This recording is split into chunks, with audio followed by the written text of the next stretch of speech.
سن لو نعرہ غفران دا، مرزا جیلمی حرام دا، مرزا جیلمی جو خنزیر ممبر پہ بیٹھ کے اپنی اکیڈمی میں یہ کہے کہ نبی تو اپنا پیشاب نہیں روک سکتے، اپنے ایمان سے بتاؤ یہ مصطفیٰ کی توہین ہے کہ نہیں؟ آپ میں سے کوئی بندہ شوگر کا مریض ہو یا مثانہ کی کمزوری کا مریض ہو، بار بار وہ پیشاب کے لیے جائے تو بڑی مجلس میں بندہ اس کے لیے کہہ دے تو اپنا پیشاب ہی نہیں روک سکتا، تو کیسے ہے؟ اس کی انسلٹ ہے کہ نہیں ہے؟ اے جڑا میرے نبی دا عاشق ہے نا وہ بولے باقی جوتیاں چاہے تے نکل دا ہوئے۔ سن لو نعرہ غفران دا، مرزا جیلمی حرام دا۔ میں نے ایک عالم کی ویڈیو میں آپ پر گستاخی کا الزام لگا ہوا دیکھا جس میں آپ نے کہا کہ نبی علیہ السلام تو اپنا پیشاب بھی نہیں روک سکتے۔ میں نے کسی ویڈیو میں نہیں کہا، یہ علماء اپنی طرف سے ایک جملہ بنا کے میری طرف منسوب کرتے ہیں اور پھر اس کے ساتھ پھر ایڈ کرتے ہیں یہ نبی کو تانا دے رہا ہے۔ یہ تو بات ہی کچھ اور ہوئی تھی، میں نے یہ بات کی تھی، اس میں میری ویڈیو ریکارڈ ہو چکی ہوئی ہے 1.5 گھنٹے کی۔ اس پہ نہیں، صرف پوری ایک ڈاکٹرن پہ جو میں نے نبیوں والی توحید بیان کی ہے۔ ابھی تو میں بابوں کے حوالے سے توحید ڈسکس کر رہا تھا نا، میں نے قرآن سے اب نبیوں والی توحید بیان کی ہے کہ جب نبیوں کو اللہ کے مقابلے پہ کھڑا کیا جائے گا، پھر انبیاء کرام کو اللہ تعالیٰ نے قرآن میں کس طریقے سے ایڈریس کیا ہے اپنی توحید کو اسٹیبلش کرنے کے لیے۔ یہ میں بات کر رہا تھا کہ یہ کہتے ہیں جی فلاں بابے نے جو ہے وہ سمندر روکا ہوا ہے، تو میں نے کہا تھا کوئی بڑے سے بڑا بابا ہو یا کوئی پیغمبر ہی کیوں نہ ہو، کوئی شخص اپنا پیشاب بھی نہیں روک سکتا۔ اگر آپ یہ سمجھتے ہیں کہ یہ کفر ہے جملہ تو ٹھیک ہے، پھر آپ اس جملے کو الٹ کریں کہ بڑے بزرگ بھی اور بڑے نبی بھی بغیر اللہ کی مرضی کے اپنا پیشاب روک سکتے ہیں، تو یہ کہیں انشاءاللہ جاتے ہوئے کفر کا فتویٰ آپ کو دے دیں گے ہم۔ آپ کہیں گے نہیں یہ تو نہیں کہہ سکتے۔ پھر دوسری بات بالکل درست ہے، یہ بات کسی کانٹیکسٹ میں ہو رہی ہے، اور نبیوں کو نہیں کہا کہ تم اپنا پیشاب نہیں روک سکتے، نبیوں کے ماننے والوں کو کہا کہ ظالموں نبیوں کو خدا نہ بناؤ۔ کوئی نبی بغیر کھائے پیے زندہ نہیں رہ سکتا، کوئی نبی بغیر نیند کے زندہ نہیں رہ سکتا، کوئی نبی بغیر ٹوائلٹ کے زندہ نہیں رہ سکتا۔ یہ مجبوری ہے جو اللہ نے لگا دی، اس کے ساتھ اللہ تعالیٰ ان مجبوریوں سے پاک ہے۔ قرآن میں اللہ تعالیٰ پتہ کیا کہتا ہے؟ اللہ ہے جو سب کو کھلاتا ہے اور خود نہیں کھاتا۔ کیا کہہ رہا ہے اللہ؟ اور پھر عیسیٰ ابن مریم کا نام لے کے کہہ رہا ہے کہ عیسیٰ اور اس کی ماں روٹی کے محتاج تھے۔ تو کیا اللہ تعالیٰ یہ کہہ رہا ہے کہ روٹی افضل ہوگی عیسیٰ سے؟ جاؤ اللہ سے فتویٰ لاؤ، جاؤ جنمس۔ یہ میں اس سوال لکھنے والے کو نہیں کہہ رہا، جس نے آپ کے دماغ میں ڈالا ہے اس کو کہہ رہا ہوں۔ تو اللہ تعالیٰ کیا یہ کہنا چاہ رہا تھا کہ روٹی کا مقام عیسیٰ سے زیادہ ہے؟ نہیں، اللہ تعالیٰ بتانا چاہ رہا تھا کہ بھئی عیسیٰ اور ماں ان کی روٹی کے محتاج ہیں اور اللہ روٹی کا محتاج نہیں۔ سرکار جب کوئی بندہ روٹی کا محتاج ہوتا ہے تو روٹی کے بعد کیا آتا ہے؟ ٹوائلٹ امپلائڈ ہے۔ اب یہ جملے آپ نے کہیں پہلے سنے نہیں تھی اس لیے آکورڈ لگ رہے ہیں، کوئی مشکل نہیں ہے اس کو سمجھنا۔ اس کی وجہ یہ ہے کہ جب فتنہ اٹھتا ہے نا تو پھر اللہ تعالیٰ اپنے بندوں کے ذریعے جملے جاری کرواتا ہے۔ اس کی مثال آپ کو میں بتاؤں، جب حضور کی میت رکھی ہوئی تھی، صحیح بخاری میں آتا ہے، حضرت ابوبکر آیت کچھ اور پڑھ رہے ہیں اور فتویٰ کچھ اور دے رہے ہیں۔ آیت پڑھ رہے ہیں انک میت و انہم میتون، اے نبی تم نے بھی مرنا ہے، تمہارے مخالفین کو بھی مرنا ہے، بالکل ٹھیک ہے۔ آیت پڑھ رہے ہیں وما محمد الا رسول قد خلت من قبلہ الرسل افئن مات او قتل، محمد تو نہیں مگر ایک رسول، اگر یہ مر جائیں یا قتل ہو جائیں، اور پاکستان میں ترجمہ کر لیں کہ یہ وصال فرما جائے یا شہید ہو جائے، تو کیا تم دین سے الٹے قدم پھر جاؤ گے؟ لیکن فتویٰ کیا دے رہے ہیں؟ جس طرح انجینئر صاحب نے کہا کہ کوئی بابا ہو، کوئی بزرگ ہو، بڑے سے بڑا انسان اپنا پیشاب بھی نہیں روک سکتا۔ فتویٰ پتہ کیا دے رہے ہیں؟ من کان یعبد محمدا فان محمدا قد مات، جو بھی تم میں محمد کی عبادت کرتا تھا جان لے کہ محمد مر گئے۔ تو قرآن میں تو یہ نہیں لکھا ہوا تھا، یہ حضرت ابوبکر نے خود سے جملہ گھاڑ کے ان لوگوں کے اوپر فٹ کیا جو حضور کی عبادت بھی نہیں کرتے تھے۔ دو جرم ہے اس جملے کے اندر آپ کی ڈاکٹرن میں، میرے مطابق بالکل ٹھیک ہے۔ ایک تو صحابہ نے حضور کی کبھی عبادت ہی نہیں کی ہے، پھر یہ جھوٹا الزام کیوں لگایا جو تمہیں محمد کی عبادت کرتا تھا جان لے کے محمد مر گئے؟ کیوں کہا؟ اور نہ ان سے شائبہ تھا کہ وہ یہ کریں۔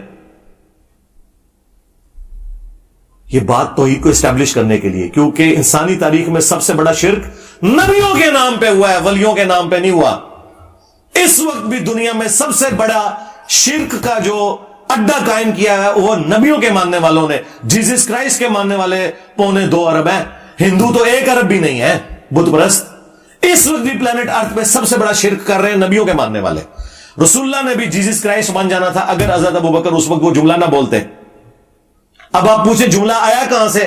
جملہ آیا یہاں سے کہ حضرت ابوبکر کو پتا تھا کہ اگر حضور کی وفات کے بعد حضور کی شان میں کسی نے غلو کیا تو نبی علیہ السلام بھی جیسس کرائسٹ بن جائیں گے.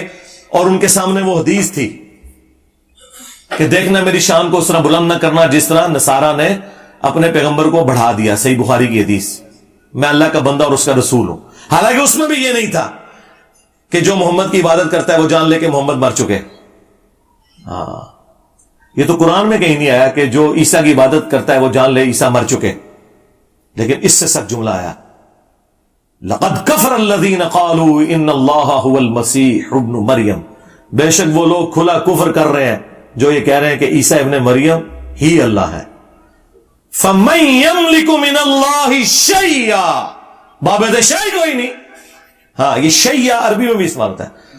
اللہ کا کوئی کیا بگاڑ لے گا اگر اللہ ارادہ کرے کہ ہلاک کر دے عیسیٰ ابن مریم کو, ان کی ماں کو, وَمَن فِي الْأَرْضِ جَمِيعًا, اور سارے زمین میں جتنے سارے پیغمبر سارے زمین میں سارے. ہائے ہائے ہائے کہنے کتنے لکھا ہے؟ لکھا ہے سرکار سورۃ المائدہ آیت نمبر 17.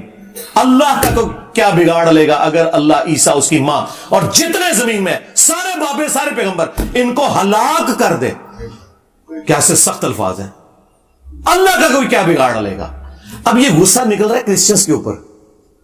یہ حضرت عیسیٰ کو نہیں مینا مار رہا اللہ تعالیٰ کہ اللہ تعالیٰ تنو مار دے پھر تو کیا کرے گا عیسیٰ. ایک کولوڑا دے جملے. لیکن جب توحید آئے گی سرکار پھر توحید اسی طرح. وہ ہمارے استاد مولانا ساگ صاحب کیا پیارا جملہ پنجابی میں بولتے تھے. وہ کہتے ہیں اوے پائی جدو توحید بیان ہوئے گی تو نبیوں کی گستاخی آپ پہ ہی ہو جائے گی. اچھا مراد یہ کہ تم جو گستاخی سمجھتے ہو. ہاں یہ نہیں ہے کہ بھئی گستاخی کرنا ہے. اچھا یہ بھی جملہ میرا کسی نے آدھا کاٹ کے نا یہ کہا کہ جی نہیں کہتا جی اس کا تو مطلب ہے گستاخی کی جائے. اور لانتی ہو پوری گل نہ چک دے. میں نے کہا تھا تمہارے زوم میں تم جو قبر پرست ہو تمہارے زوم میں تم جو بنو امیہ کے عبادت گزارو تمہارے زوم میں گستاخی ہو جائے گی. ہمارے زوم میں نہیں ہوگی. ہمارے نزدیک تو حضرت ابوبکر نے یہ جو فرضی جملہ بولا جو نہ قرآن میں تھا نہ حدیث میں تھا, جس طرح انجینئر صاحب فرضی جملے بولتے ہیں, حضرت ابوبکر نے بھی بول دیا کہ جو محمد کی عبادت کرتا ہے جان لے محمد مر چکے. تو حضرت ابوبکر پہ کوئی فتویٰ نہیں لگتا. اور دیکھیں کیسا ڈکا پھر حضرت ابوبکر نے لایا اس ٹائم. ایسا ڈکا لایا کہ میں حدیث بخاری میں کم از کم 4 جگہ حدیث ہے یہ بار بار بیان کر کے دیکھیں کسی بریلوی کی جرت نہیں ہو رہی. میں نے بریلویوں کو کہا تسی ابوبکر کر دے, ابوبکر کا خطبہ سناؤ. یہ انہوں نے گاٹے فٹ کر دیتا ہے. تو بھائی جب بھی گمراہی آئے گی نا پھر ابوبکر صدیق کے طرز کے اوپر کوئی ابوبکر کا غلام بھی پیدا ہوگا جو کہے گا تو کہنا ہے عبداللہ شاہ غازی نے سمندر روکے ہے اور کوئی بابا اپنا پیشاب بھی نہیں روک سکتا, بابا تے چڑھ دو. کوئی دنیا کا بڑے سے بڑا انسان اپنا پیشاب نہیں روک سکتا. اور یہ قرآن میں لکھا ہے کہ اللہ تعالیٰ کھانے کا محتاج نہیں ہے, وہ خود نہیں کھاتا سب کو وہ کھلاتا ہے. اور اس سے بڑھ کر عیسیٰ ان کی ماں روٹی کھانے کے محتاج تھے. تو جو روٹی کا محتاج ہے وہ ٹائلٹ کا بھی محتاج ہے, وہ نیند کا بھی محتاج ہے. یہ ساری چیزیں جڑی ہوئی ہیں. آگے ساری کورالریز ہیں. یہ کہتے ہیں نہیں جی روٹی تے لکھے اگے کتے لکھے ہے تے اگے تے سرکار جو کچھ آپ اللہ کے بارے میں کہتے ہو زمین اللہ نے بنائی چاند اللہ نے بنایا 50 گلاں گنوا دو, یہ بھی تے قرآن دی کو نہیں لکھیاں. اجمالا نہیں لکھا ہوا ہے نا کہ زمین و آسمان میں جو کچھ ہے وہ اللہ نے بنایا. آگے یہ طارق جمیل صاحب خود سے بیان کرتے ہیں نا تو اسی کو تو شرع کہا جاتا ہے. اور قرآن میں یہ کہاں لکھا ہے سورۃ الاعراف آیت نمبر 188 اے نبی نہ تم اپنے نفع کے مالک ہو نہ نقصان کے مالک ہو. اب نبی کے لیے جو نفع ہے وہ ذرا گننے شروع کریں. نبی کے لیے نفع ہے آکسیجن, اس کے مالک نبی نہیں ہو سکتے. اور یہ اگر ہمارے نبی ہیں تو باقی نبی تو پھر آپ چھوڑ دیں. اے نبی تم نہ کسی نفع کے مالک ہو اپنی جان کے حق میں. اور یہ بھی نہیں کہا, وہ کہتے ہیں نہیں اللہ کہہ سکتا تسی نہیں کہہ سکتے. سرکار ابوبکر اللہ تے نہیں ہے. ہائے ہائے ہائے ہائے اللہ کہہ سکتا تسی نہیں کہہ سکتے. اوے میں تو بڑی ڈاڑھ لے آ گیا. حضرت ابوبکر اللہ تے نہیں ہے نہ حضرت ابوبکر جو ہے وہ رسول اللہ ہے. ظالموں ابوبکر کوئی اللہ ہے, ابوبکر کوئی رسول اللہ ہے جو کہہ رہے من کان یعبد محمدا فإن محمدا قد مات.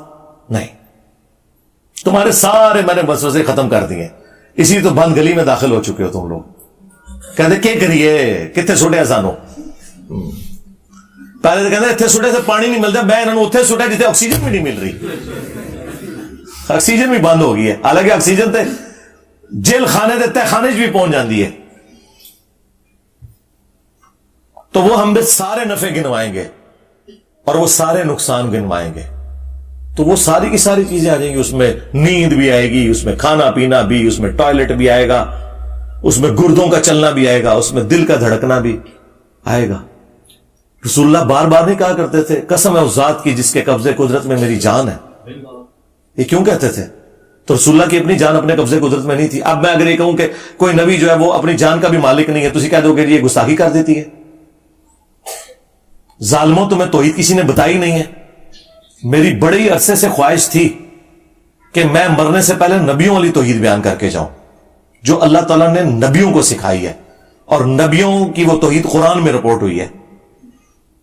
لیکن میں ریلیکٹنٹ رہتا تھا, ہمیشہ بابے بیچ میں ڈالتا ہوتا تھا. کیا زیادہ کوئی چھلانگ مار لی تو میں کہتا تھا یا علی مدد نہ کو.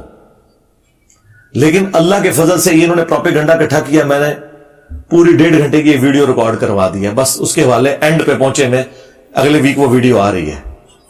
انبیاء کے نام پر شرک,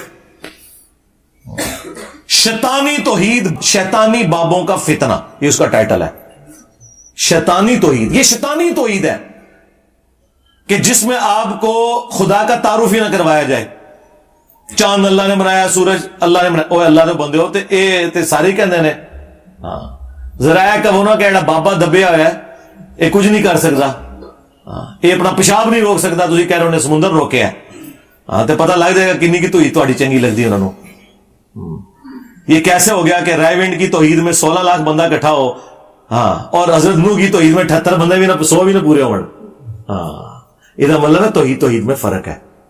نبیوں کی توحید اور ہے, بابوں کی توحید اور ہے. کتابوں کی توحید اور ہے, بابوں کی توحید اور ہے. تو ویڈیو ریکارڈ ہو چکی ہے, صبر کرو, ہو جائے گی اپلوڈ. سرکار میری زندگی میں درجنوں ایسے واقعات ہیں کہ میرے ساتھیوں نے, میرے فیملی ممبرز نے یہی گمان کیا کہ یہ مارا گیا, اور آج میں کہتا ہوں وہ واقعات نہ ہوتے تو آج اللہ تعالیٰ مجھے اس مقام پہ نہ پہنچاتا کہ ان کے 1000 سال میں کوئی بابا نہیں آپ پروڈیوس کر سکتے جس کو اللہ تعالیٰ نے اتنی عزت دی ہو. ان کے بابوں نے جو عزت کمائی ہے نا, تو باقی بابوں کے تلوے چاٹ چاٹ کے میں سارے بابے نو پڑ کے رکھ دیتا ہے, اس کے باوجود انہاں دی وہاں میرے نال لگ گئی ہے. اس طرح کی مثال پہلے کوئی نہیں ہے. اس کی وجہ یہ ہے کہ سچائی کی طاقت ہے اللہ کے فضل سے. حالانکہ میرے فیملی ممبرز, میرے قریبی لوگ تو کہتے ہیں مارا گیا, انہیں سانو ہی مروا دیتا. میں ادو ہی کہتا نا نا, ایک وقت آئے گا جو چیزیں تم میری یہ ہائی لائٹ کر رہے ہیں کہ میرے نیگیٹو پوائنٹس ہیں, انہی چیزوں نے میری سٹرینتھ بننا ہے. 2 میری پازیٹیو چیزیں ایسی جنہیں میں پازیٹیو سمجھتا تھا, میرے علاوہ سارے نیگیٹو سمجھتے تھے سوائے جن کو اللہ نے عقل دی تھی.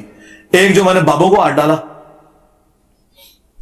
لوگ کہتے تھے جناب اے تے لوگ گل سنیں گے نہیں تو سیدھے بابے پون دینا. میں کہ نہیں, اے ہی سنیں گے. اج دیکھ لو 2023 میں بیٹھا ہوں, بابے نال کیا ہو رہی ہے, میمز بن رہی ہیں.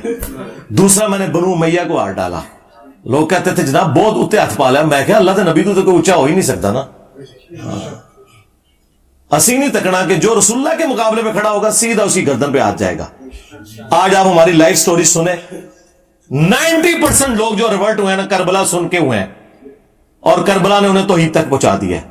تسی پوری زندگی قرآن بیان کر کے توحید تک نہیں پہنچا سکے. اللہ نے ہمارے ذریعے ان لوگوں کو توحید تک پہنچا دیا. سچائی کی طاقت یا کربلا ہوگی یا بابوں کی جو سٹوریاں میں نے کی ہیں. اور جو پڑھے لکھے لوگ ہیں وہ کہتے ہیں جی آیت حدیث جو دس دینا اور لکھی نظر آتی ہے, اے بڑے تھوڑے سے ہوتے ہیں. ہاں بعد میں سارے یہی ہو جاتے ہیں, لیکن شروع میں جو ٹریگر ہوتا ہے کہتے ہیں یار کوئی نہیں چڑھتا بابا جی, وہ تو جناب دیکھو وہ کہتے ہیں انہوں نے بھی یہ کر دیتا ہے. یا تیسری کوئی چیز تھی, وہ جو میرے پہ قادیانیت کا الزام لگاتے تھے, اے لایا کرو, بالکل لایا کرو, لاندے رہو اس طرح تاکہ تہاڈی منجی ٹھوکدی رہے. کیونکہ جب یہ قادیانی کا الزام لگایا تو میں پھر چشتی رسول اللہ, اشری رسول اللہ, ایسا میں کھرچیا ہے, ایسا کھرچیا ہے کہ میں 4 سٹیج کینسر بنا چھڑیا زخم. ہوں سارے آگے کہہ رہے نہیں انجینئر صاحب ہم پہ ویسے الزام لگا دے. وہ بریلوی جو پوری دنیا کو گستاخ رسول کہتے تھے, آج انجینئر صاحب سے کہہ رہے ہیں جناب اسی گستاخ رسول نہیں, مجھ سے بھیک مانگ رہے ہیں. ان کو آپ نے اس ڈیفینسو موڈ میں دیکھا تھا؟ تو یہ میرے وہ ہارڈ لائنر ہونے کی وجہ سے ہوا ہے سارا کچھ.